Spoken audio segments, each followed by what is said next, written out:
Welcome back to another edition of the Nationals here on OOTP 27, and we are currently approaching the trade deadline. Is July 22nd. We just finished the All-Star break here after dropping a bunch of games, and I mean we're just on a terrible streak right now. I mean, the month of July has not gone well for us. I mean, just this Dodgers series, the Milwaukee series, the Phillies series, the Cincinnati series, getting swept by the Brewers. And now we're kicking off the second half of the season. I know technically the first half of the season is before the All-Star break if you go to the actual 50-50 point of the season, but, it's the All-Star break, so... And we're hoping that it can be a bit better in the second half, but we don't really have our hopes up that much because of how poor our bats have been and just how little reinforcements we have among Major League ready players. One thing we have been changing, though, is that we're going all in on some crazy small ball here. We're stealing a ton of bases. We're getting aggressive with it. Usually, I drop down the base running a bit conservative because that usually helps with the base running number here. But as this has gone on, I've dropped that down conservative. It's been towards the worst half of the league. I've put it up aggressive. It's also in the worst half of the league, so I figured why not just put it on aggressive and just see what happens here, and just go all out, running all the time, being aggressive in the base paths, bunting even. That's something that's kind of actually making a comeback in real life even. If anybody's been paying attention to the Rays this season, the trendsetters themselves, they're out there bunting a ton right now. And if the Rays are doing something, it's pretty smart to think that they're knowing what they're doing. They're doing it for a reason. They're a smart organization.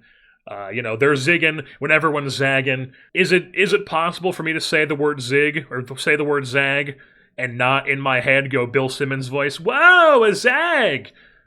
No, it's not possible. But I have a messed up brain. Speaking of podcasts, though. I'm watching Rates and Barrels as I do. I'm an avid Rates and Barrels enjoyer. All of a sudden, this guy Paul Spore's on my screen. I'm like, what the hell's going on here? But now actually getting back into the OOTP, which is what you're obviously here for, not my ramblings of what podcasts I listen to. As far as what we're planning to do here at the deadline, probably trying to sell off some veteran pieces if we can. Once again, doubt we're going to be able to get off Keibert Ruiz's deal, but we're gonna try. Maybe it's going to help us that he's actually been a decent backup this year, but we're going to try to get off his deal. Dustin May, somebody we're probably going to look to try to trade as somebody who has a team option for next season and is pitching a little bit better as of recently. I guess July hasn't been that great, but he was okay in June. He's been okay mostly aside from that April start where he had a horrible ERA. But he's definitely somebody we're probably going to look to trade. Mike Talkman, maybe, but also we're going to be trading a bat. I mean, he has an expiring contract, so I guess we should try to trade him. Same with Adam. Maybe Dylan Moore, maybe not. Alvarado, probably going to try to get rid of him. Maybe Cionel Perez. Basically, any expiring deal, we're going to see what we can get for him. And then just see how that works, because I just don't think this team is going to be making the playoffs. So we might as well try to get something as far as team controllable pieces goes. But who knows what the value on these sort of relievers are going to be like anyways, because OOTP usually doesn't really value those guys very highly. But I know the trade system is different this year, so who knows? We're all discovering this together because I have not really done any trading in other saves or anything. This is basically my first time doing everything in this series. So what I'll probably do is I'll probably get through this Athletics series and then maybe a couple days into this Colorado series, and then we'll start really looking into possibly who we're going to trade here and just see what happens in these games. We also have an interesting minor league game coming up here. If we take a look at our Fredericksburg Nationals in the Carolina League, I believe, we have Alex Rouse on this team. He is on their rotation. We're just putting him straight in low A ball because even though he's 19 and he's coming straight into a high school, you look at his ratings compared to the Carolina League, and he's an 80 overall. So, I wasn't going to put him in rookie ball. We're going to see how fast he can rise to the system, but it would not shock me if by the start of next season he's in Double-A for us, and we've got ourselves a really nasty young pitching staff here in the next couple seasons. All right, so Alex Rouse's first game in A-Bowl does not go well at all. He only goes 3 2/3, 9 hits, 4 runs, 2 walks, 1 home run, 2 Ks. Uh, you know, I guess maybe we should start him in Rookie Bowl. I mean, I don't know. Maybe it's just he got unlucky. But I mean, you look at his ratings based in the Carolina League. He's in the Carolina League. He should be able to completely dominate this level. Or I guess we're going to keep him there and see how it goes, because I just don't think it's really, we should even bother putting him in Rookie Ball, to be honest. But all right, so an okay showing in these few games. We've gone 3-2 in these 5 games here. We beat the Athletics in the series against them. 6-4 win the first game. Alcantara goes 5 1/3, gives up 4 runs. Not his greatest appearance, but the bullpen shuts it down afterwards, and then the bats get it done with 6 runs scored somehow. Brady House hit a home run. Dylan Cruz had 2 home runs. James Wood and Dylan Cruz both doubled. And then in game 2, we dropped that one in extras, 6-5. Cade Cavalli, 4 earned in 5 innings, not great, 3 walks, but the bullpen, for the most part, gets it done. And then Alvarado gave up 2 runs, not great. But he struck out 4 in an inning and 2/3, but then also gave up an unearned run and an earned run. And then the offense just cannot score enough to win that one, as we give up 2 in the 10th. And then we ended up scoring 1 in the 10th, but then wasn't enough to come back. But then the third game of the set, 10-5 victory over the Athletics. Dustin May goes 4 2/3, 4 runs, 3 walks, 8 hits. But Yarlin Susana in relief was quite good. 3 innings, 4 hits, only 1 earned, 3 Ks, no walks. Jason Adam after him. And then as far as the bats go, you got Brady House with a 3-hit game. He had a double. Tolia had a double. Jacob Young had a double. Amador homered. Brady House homered. Dalen Lyle homered. Dalen Lyle's somebody we should mention here, because you look at his page. I did not realize this. You look at his splits.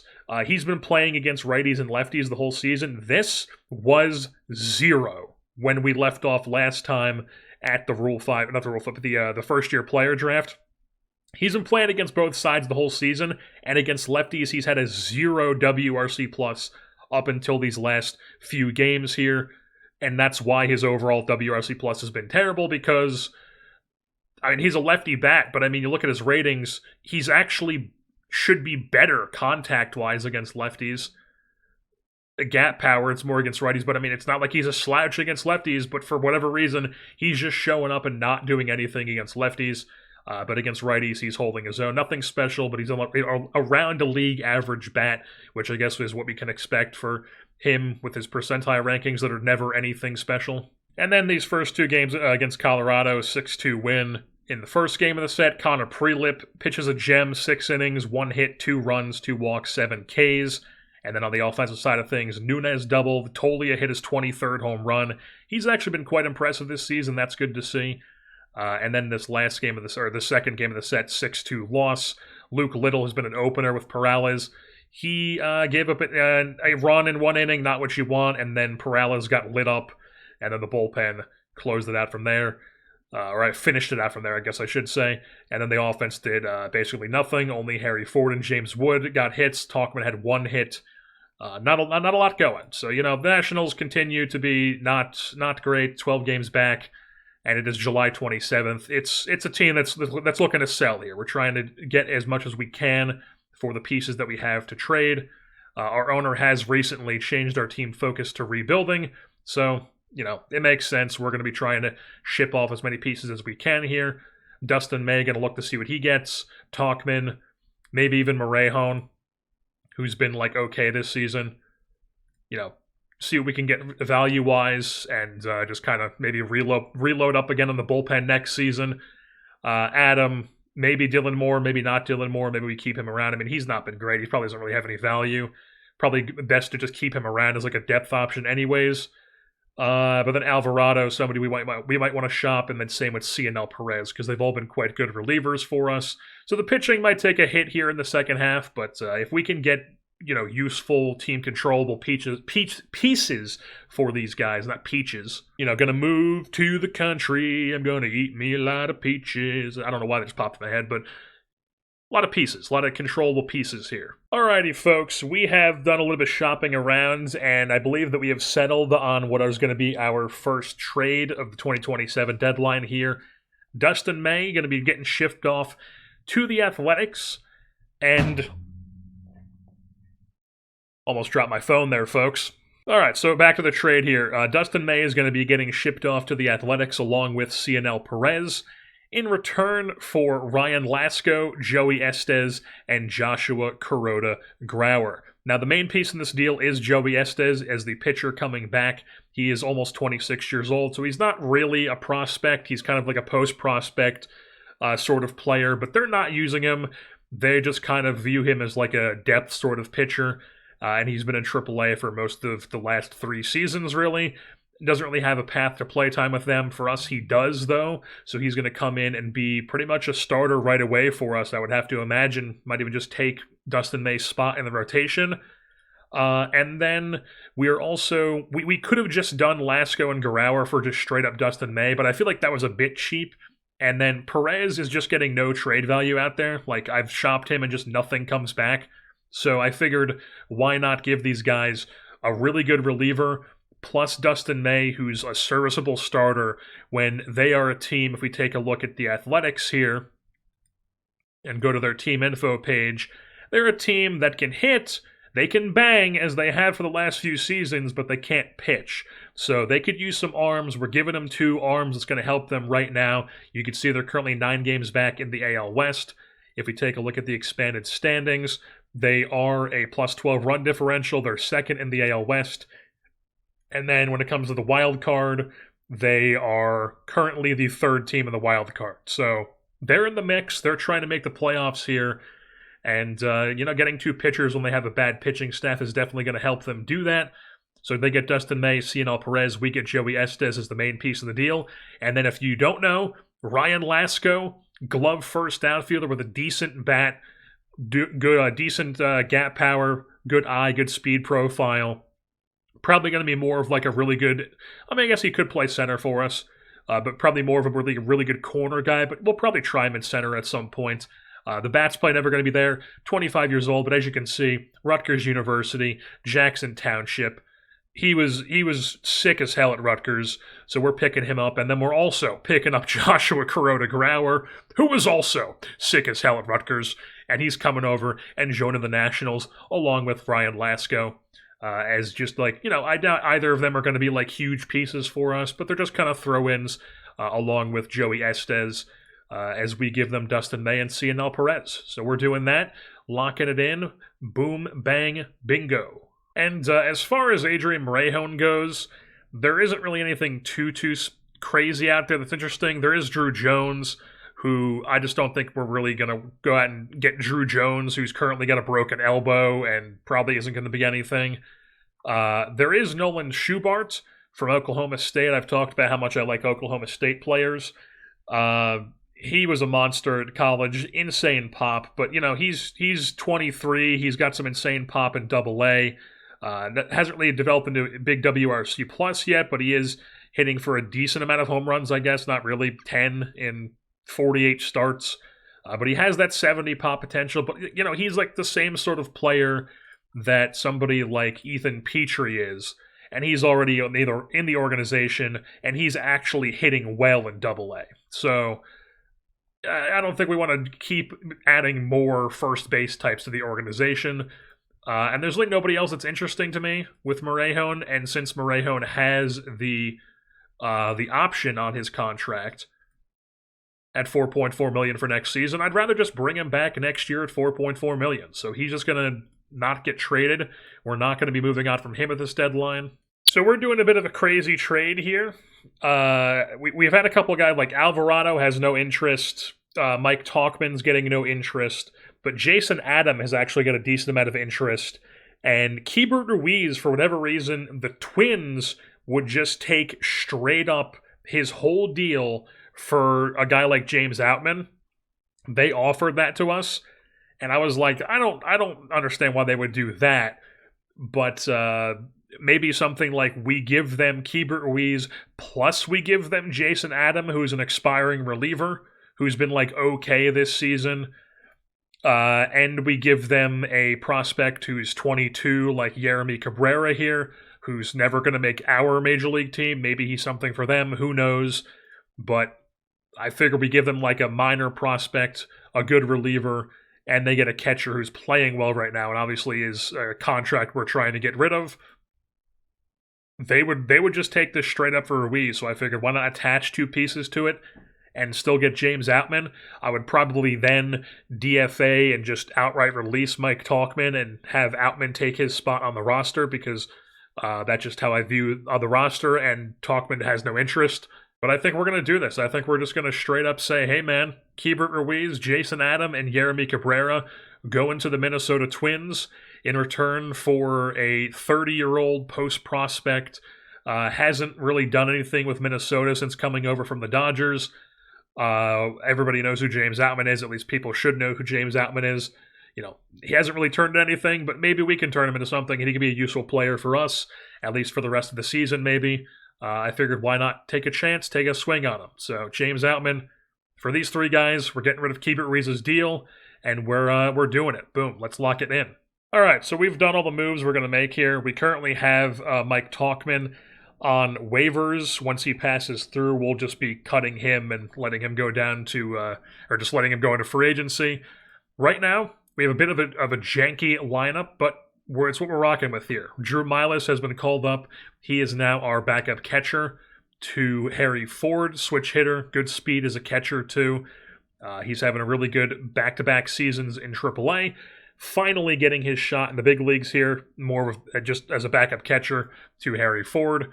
And then we have, instead of calling back up Alcantara, we're hoping he can just develop more in AAA, and then next season he'll be ready to play more in the big leagues. So right now we're actually having James Outman play center field for us. He's got 65 in center at 65 range. Not the best, but we're hoping that he can hold his own there and add some more offense to the team here down the stretch. While James Wood is actually going back to left field. So Andres Chaparro, who has been tearing the cover off the ball in AAA and was actually good for us last year in the big, so I figured, why not give him a shot here in the second half for the rest of the season? So Chaparro is getting a shot as our DH against righties.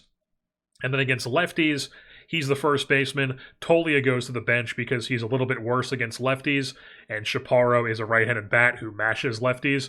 But Tolia will still get in there a bit. And then Outman's playing against lefties as well. Not the most ideal because he's got some huge swing and miss issues against lefties, but, it is what it is. And that's basically what we're rocking with here, as the lineups against righties and against lefties. While on the pitching staff, it's Alcantara, Cavalli, Joey Estes, Connor Prelip, and then Brad Lord is back up from AAA. And then in the bullpen, we have the three setups here, as Alvarado, Doval, and Morejon are all our high-leverage guys. Then the next tier is Clayton Beater and Luke Little. And then joining them from Miami Marlins fame, it is Keegan Akin, the lefty. We picked him up on a minor league deal this offseason, and he has been dominating at the AAA level. So I figured, why not give him a chance? He's a legend on this channel, and he's going to get a chance here at the Nationals. And then Garland Susana and Luis Perales are our long relief, avoid high leverage, mop-up sort of guys. Susana, we're just trying to get him developed more. And then Perales, probably somebody I would probably send down, honestly, but unfortunately, he is out of options. So he is stuck on this big league team here, hoping they can develop and still be good pitchers for us here down the line. But for now, they are the long relief, avoid high leverage roles for us. And that's what we're going to be rocking with here the rest of the season. Also, this 7-0 win over Colorado, it was over DJ Hers. And I was like, man, he got rocked. 6 hits, 7 runs, 3 walks. He must be getting crushed pitching at Coors this season. Nope. He's a 2-win player. 2-win player for the Colorado Rockies with a 1.1 home run per 9. Okay. And like, our home run ballpark factor is a little bit higher than average, but I mean, it's nothing crazy. It's not like Coors. And then it's, pitching wise, it should be better to pitch here with the average overall, especially against righties. Triples don't get hit much here, but it is what it is. DJ Hers just did not fit here, and for whatever reason, he's pitching well in Colorado, but it is what it is. We're 46 and 57 as of July 28th. Let's see what we are at the end of the season. Alrighty, folks, we have reached the end of the 2027 campaign, and as projected, we have finished last place in the National League East Division. The Who's Hot page, nobody. Who's Not, 4 different players. Just a not great end to the season. There was some points down the stretch that were encouraging. We had some couple like W5s, stuff like that. If we take a look at the expanded standings, we finished at a minus 57 run differential, which, you know, when it comes to bad teams, at least we're not a minus 100 run differential team. There's many, many more teams that are worse than us this season, and I do feel like we had some things that we could have built on this year. We finished the year 3-7, but there were some things that were encouraging just throughout the team this year. You know, we take a look at August here. We had one point where we had a W5 at the beginning of August. We swept Atlanta, took 2 out of 3 from Tampa Bay. We won this series against San Francisco here, then got swept on the road, but then we had a nice little streak here, end of August into September, sweeping Pittsburgh in Pittsburgh, taking the first 2 against San Diego, actually sweeping San Diego into the beginning of September, taking 2 out of 3 from Arizona, and then once we had that win streak, it was just boom, followed up with a big losing streak, then we sweep Boston, then it's boom, once again, losing a bunch of series, sweep Chicago in late September, and then we followed it up by getting swept at Atlanta. So, you know, there were some moments, but for the most part, not a great team overall. The ratings here, the rankings, just not looking the best. But when it comes to the hitting side of things, or you can see here, 16-11 in the month of August, 15-12 in the month of May. Those were our best months. So, you know, we had well over 500 months, but then we also had some months where we were just truly terrible, like April, July, September. Not looking great. But then as far as the rankings go, 9th in average, that's pretty much the best as it gets when it comes to the hitting. 9th in hits, everything else among the worst in the National League. But then, you know, stealing a ton of bags once again, 266 swipe bags, 3rd in the National League. And then when it comes to the pitching side of things, ended up 12th in ERA, which is not great. Same with the starters, 11th in the bullpen, 10th in runs allowed, 12th in WAR. But once again, some encouraging things. Not giving up a ton of hits, 3rd there, 5th in opponent's average, 4th in BABIP, 5th in home runs allowed.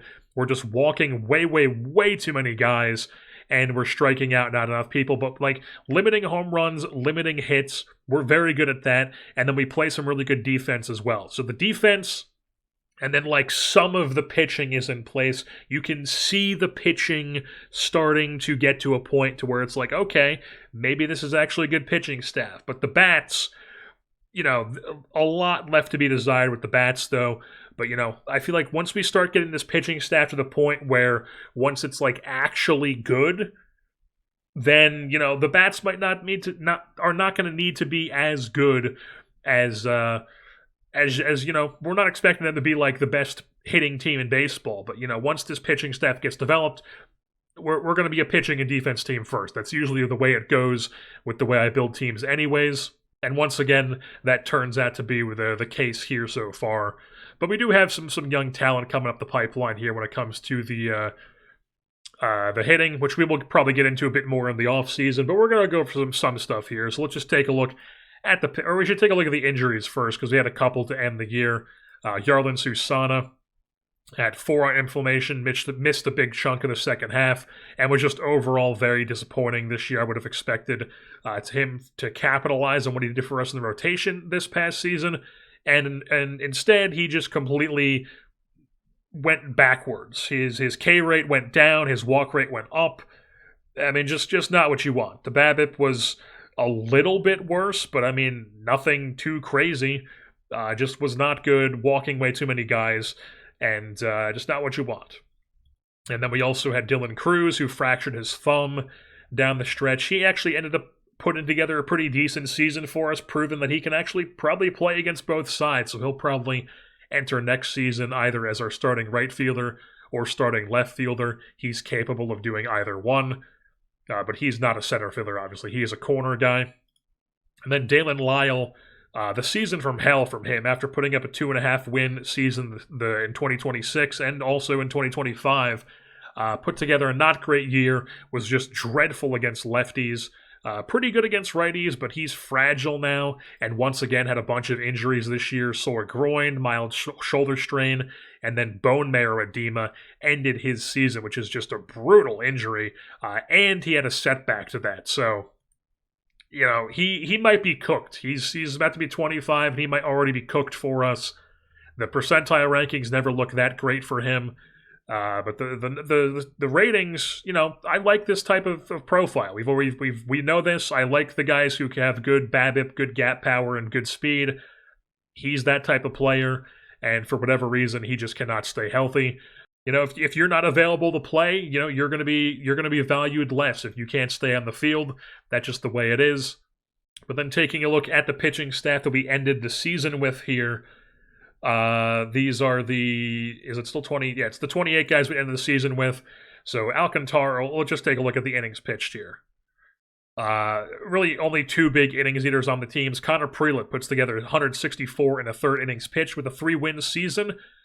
We were expecting him to be pretty good for us this season, and he ended up being really good. He's a guy we're going to be looking to extend this offseason after this 3-win season. Nothing too crazy, but he was a solid pitcher for us, and we need solid pitchers. Cade Cavalli, he was solid as well. He's got 2 more years of team control. Probably not somebody we're going to extend at age 29, but, maybe like a 2-3 year extension if he's in the market for that, if he's interested. But nothing too crazy. But he was a solid pitcher for us, back-to-back seasons of being a solid pitcher. Luis Perales was just dreadful. 92 innings pitched and just mainly in a long relief role, which is not good. We tried him as a follower at one point, was not good. Just terrible. Gives up too many home runs, walks way too many guys, and he's completely out of options. So unless he gets like a big development boost this offseason, he might be a guy who's on the way out. Joey Estes, though, comes over from the Oakland A's, from the Athletics, and puts together a decent campaign, 12 starts coming over at the deadline. Really good ERA at 2.66. 4.3 FIP, a little bit worse than league average, but, it is what it is. Doesn't walk anybody. Doesn't give up a ton of home runs. I would expect this to go down, though. I wouldn't expect it to be... I would expect him to be a guy who does not give up a ton of home runs. So that could fluctuate year to year. So we're thinking he's going to be a good pitcher for us. So those are 3 good pitchers right there with Cavalli, Estes, and Prelip.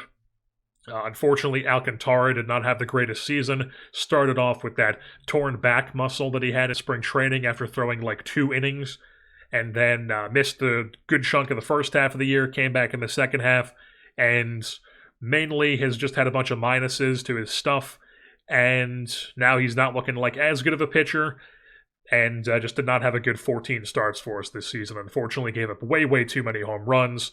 And that's just not very Sandy Alcantara-like, so hopefully he can come back and be better next season, because we do have him for at least 1 more season guaranteed, and then probably 2 seasons, because he'd probably opt into this 3rd year in 2029.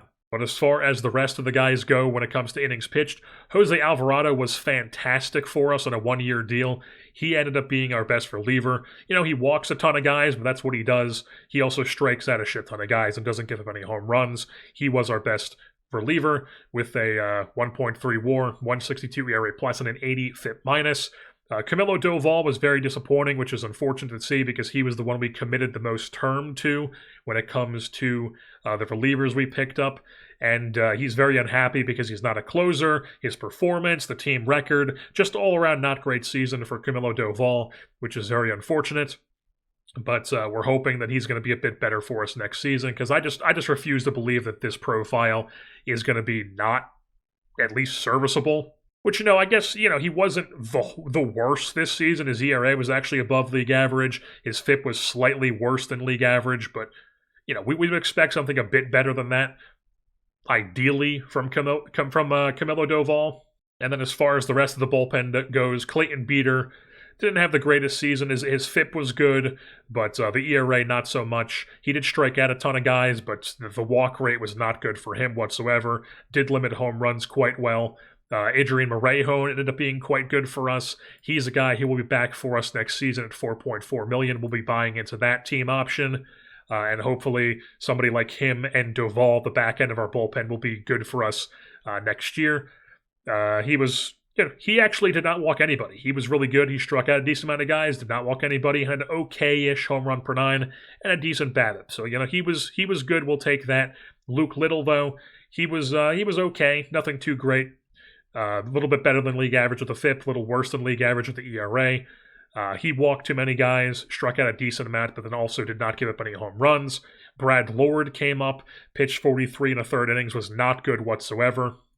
After being pretty serviceable for us last season with 31 starts, this year that just was not the case, unfortunately. Riley Cornelio came up during the second half and was not good whatsoever, just walked too many guys, gave up way too many home runs.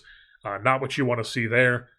Keegan Akin came up, and he was actually quite good, really good. The FIP at 66 FIP minus, 274 FIP is what that is, 26.3 K percentage, and then a sub-10 walk percentage and a .4 home run percentage. So Keegan Akin, we might give him another deal for next season and see if he can continue being a channel legend here among the names like Brooks Lee and Agustin Ramirez and others. And then we also ended up calling up Josh Fleming, who we had in AAA this season. I signed him in the offseason to a minor league deal just because he's got ground ball pitcher, really good personality class, leader. He's got some decent movement with some home runs allowed, some really good control. So I figured, why not sign him to a minor league deal? He was pitching well in AAA. Figured we'd call him up as like a long reliever sort of guy. And didn't really do anything too great for us, but it wasn't like he was terrible either. And it's not like we actually have a role for him long term.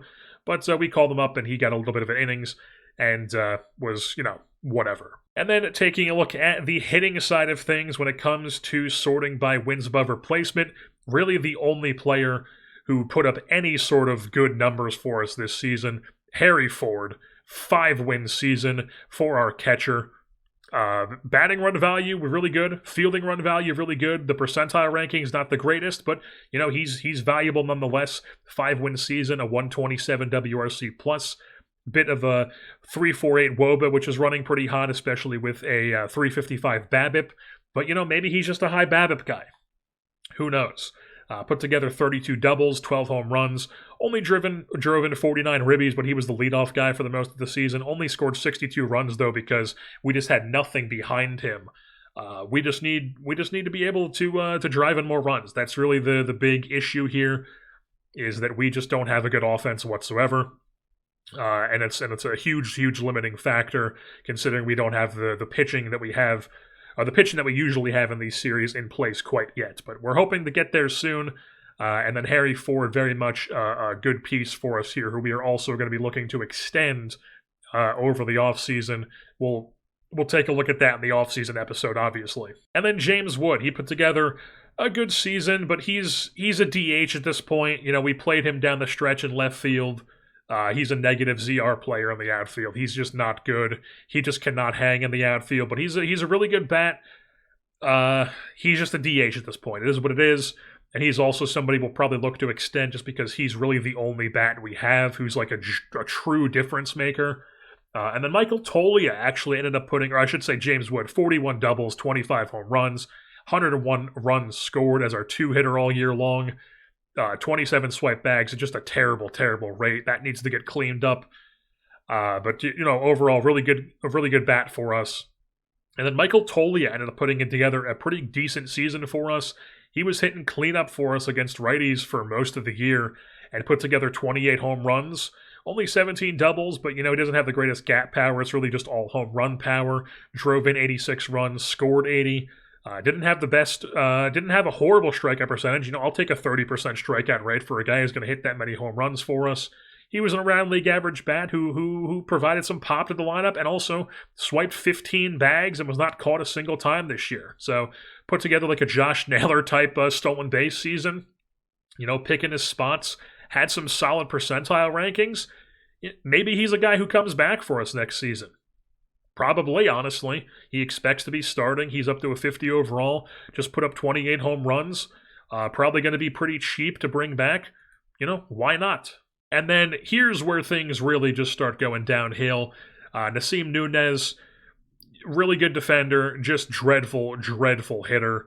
he's proven that he's just kind of like he's not even like a Dylan. What was his name? Dylan Head was our center fielder in Florida. He's not even like a him type player. He's just straight up all glove, and then the stolen base rate took a step back this season. So not the best at all. And then Brady House, I was hoping was going to take a step forward this season, and in some ways he did. Still mashed against lefties. I don't know mash, but he was good against lefties. Got a bit more time against righties, and was not the best. Now, if we take a look at his splits as the season went on, he was really good in July, August, playing a ton. September was terrible. October barely played, but his September was just dreadful. But July and August definitely. Some improvement there. So, if he can just put together a season that's more like these, that would be good. He's going to be our third baseman next season because we just don't really have any other guys. He's a high leader. He's a good guy to have around. And on paper, he's a bat that we need. So he'll be back next season. Hopefully he can put together an actual good campaign. James Outman came over from Minnesota, and he actually put together a really good season for us. Was not good for Minnesota the past couple of seasons, nor was he good for LA in 2025, or Minnesota when he was in there in 2025. But for us, he was actually quite good. 102 WRC plus, 8 home runs, 5 doubles in 163 plate appearances. Put together a decent campaign. 10 swipe bags as well. We'll take it. Was he any good in the outfield for us? In right field, yes. Or that's Minnesota. In right field, he held his own. In center field, maybe not really geared to play there, but he's not going to hurt you there either. Definitely a valuable player to have on the team. So he'll probably be back next year as well. He's a decent piece to keep around. He's a high leader. We need those guys. So he'll be back. Seaver King, he was okay. His first major league action, nothing really too exciting to write home about, but he swiped a decent amount of bags at a decent rate. But the bat, to be desired there. We're hoping some of this stuff can keep developing and turn into a bit better of a player here. Maybe not ever going to be a starter type player for us, but he could be a definite like a super utility, play second, third, short, all the 3 outfield positions. Definitely something like that can be needed on the team. Amador was just also kind of just whatever this season. Club lacks veteran presence, I guess we'll change that next season. Who knows? But he played a ton, was not good whatsoever, just kind of like a nothing burger of a player, which is unfortunate because as we saw, DJ Hers, who he was traded for, ended up putting together a 3.5 win season as a really good pitcher for the Colorado Rockies. And he's even dropped his fly ball right down to just regular fly ball because he had a sub-1 home runs per 9. I mean, that's baseball. What can you expect? I mean, he was just really, really good for them this season. I guess we gave up on him too soon, but it's whatever. Did they make the playoffs? They did not. They were dreadful, but DJ Hers was probably their best pitcher. So, I don't think anybody expected DJ Hers to be putting up these type of numbers with Colorado. I thought it'd be a funny bit to check in and be like, oh, he had a -3 WAR. Nope, he actually had a 3.5 win season. So, that's what it is. Of course, we get screwed by that, but it's whatever. A lot of the trades we make did not pan out with the season. The Amador trade, the Kevin Alcantara trade, who we'll get into in a bit here. Drew Milas came up once we traded Keibert Ruiz, and he was fine as a backup catcher, whatever. He might be back next season. Who knows? Ryan Lasco, he came up, and we actually were playing him in center field against lefties, and he ended up putting together a decent little showing for us. Around league average bat in 95 plate appearances, 44 games, 24 starts. He's never going to be a great bat, but he's a useful player to have around. We've got a couple of these guys now who have some really good defensive capabilities in the outfield and can, run a bit streaky. He's got some decent gap power, some decent eye, good speed profile, worth keeping around. Plus, he's a Rutgers guy from Jackson. Did he go to Jackson Memorial? He did indeed. He did go to Jackson Memorial. I knew a bunch of kids from Jackson Liberty growing up. Not quite Jackson Memorial, but the other Jackson, New Jersey high school. And then moving on, Philip Glasser came up at the end of the season, barely played, and somehow put together a decent number, 130 at WRC+. But, he's just kind of like whatever at this point. He's still got some options. League minimum. I'm sure he'll be around next season as a depth piece for us again. he's got high adaptability. Why not keep him around? Unfortunately, Andres Chaparro came up and was not able to repeat his performance in the big leagues that he had in AAA, or even what he did for us last season. So, I doubt he's back for us because we just got a bunch of options at first base, and I'd rather have other options rather than Andres Chaparro. We also called up Rosario, who came up and got a little bit of time, cup of coffee, because he was tearing it up in AAA. Look at his percentile rankings in AAA. We gave him a shot. Not a very big shot, but cup of coffee was dreadful. Who knows? He'll, maybe be around. Who knows?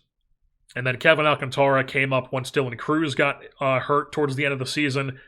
If we take a look at his splits here at the majors, came up in September, was not great. So, not really sure what to expect from Alcantara at this point, but the CJ Abrams trade and the DJ Hers trade so far, definite L's trending in the L direction right now. So hopefully Alcantara can be a bit better next season, because we frankly need him to be better. We need this bat. We need his glove. We need him to be a productive player for us. He cannot be a negative win player.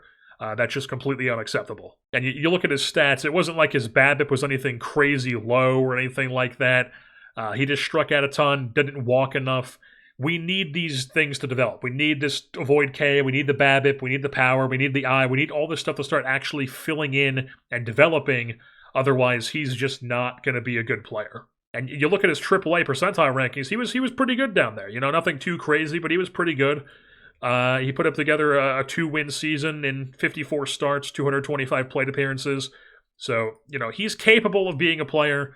We just need him to develop. And then just checking in on a couple guys who are worth checking in on here. We're going to do mainly looking at these like on the fringe guys for us, possible options for us in the 2028 team, more so in the offseason video, but just a couple ones.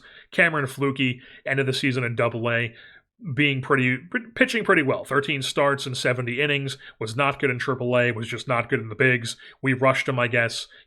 At the beginning of the season, he expected to be in the starting rotation at the big league level. It looked like he was going to be able to hang. Unfortunately, just did not develop enough throughout the season as he pitched, and just kind of got rocked, and we sent him back down.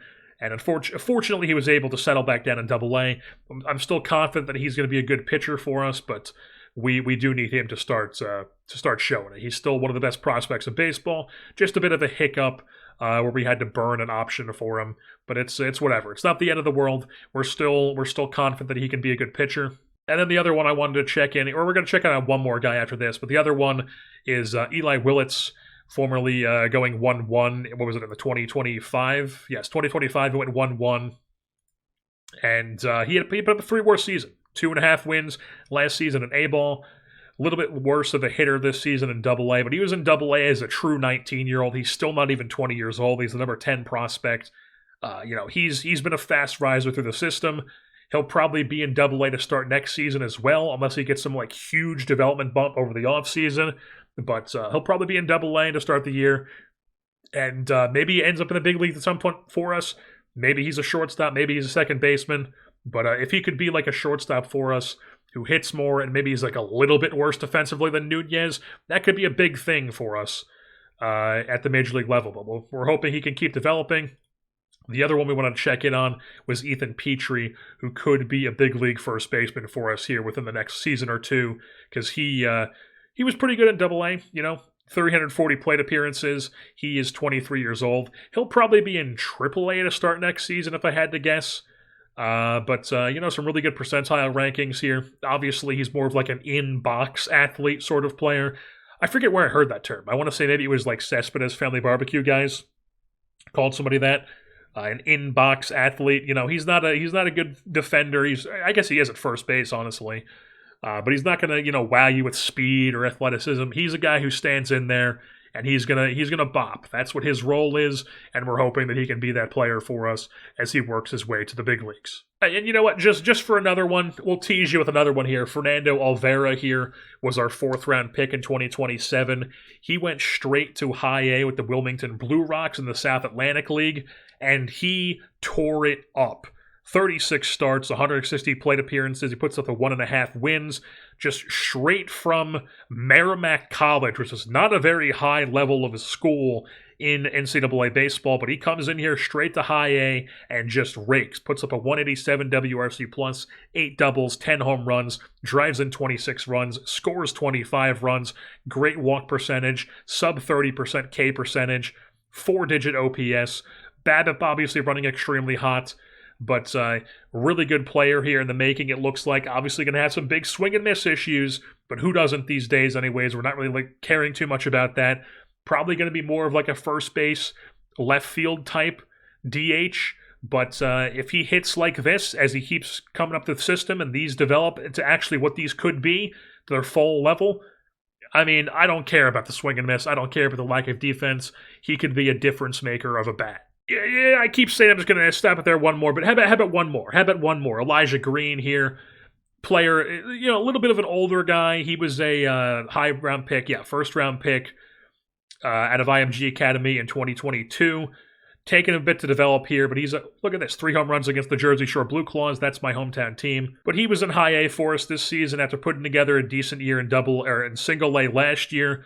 I just didn't think he was going to be like anything special, but it turns out he's put together a decent campaign. Put together 22 home runs, 132 WRC plus, 3 wins, off the chart on the percentiles here in high A. A bit old for the level, but sometimes that can work in a prospect's favor in this game. You put him down in a level like A ball or high A where he's a bit too old but not quite good enough for double A, and he just absolutely kicks the shit out of the competition, gives him some sort of development boost, and then boom, he's all of a sudden looking like more of an intriguing prospect here. Swing and miss obviously is there, but the pop is as well. The speed-power combo as like a really good corner outfielder, that's valuable. So if he keeps developing, maybe he's somebody interesting as well. But just a little interesting tidbit there. Take a look at his scouting. He got a bunch of pluses this season. His potential power rating went up. His eye went up at one point. His potential is overall, he's an interesting player all of a sudden. But then just quickly taking a look at some of the league leaders around Major League Baseball this season. Your best batting average in MLB was Jacob Wilson of the Athletics. In the American League, and then the National League, was Michael Busch of the Cubs. The home run leader, Kyle Schwarber. In the National League, in the American League, it was Big Dumper with only 39 home runs. Michael Busch had the most ribbies in baseball. Gunnar Henderson with the highest wins above replacement in baseball. Definitely do not look up his high school. Stolen bases, it's 2 Florida guys. Keibert Ruiz here with the Miami Marlins put together a 77 swipe bag year, and then Chandler Simpson right behind him. Ellie De La Cruz is up here. This is Kendall George, I believe. Yes, Kendall George on this list as well. Josh Lowe, Jason Dominguez. Josh Naylor swiped 51 bags this season. 42 last year. Okay.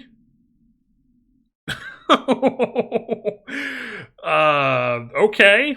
But then moving on to some other statistics here. The hits leader, Jacob Wilson, Michael Busch. The doubles leader was Connor Norby of the Marlins, and then James Wood was towards the top of here with 41 doubles on the year. Definitely do not look up Gunnar Henderson High School, leading the league in triples with 11. You also had James Wood with towards the top here, third in just counting walks, 91 walks. The only guy above 100 was, of course, Juan Soto with 132.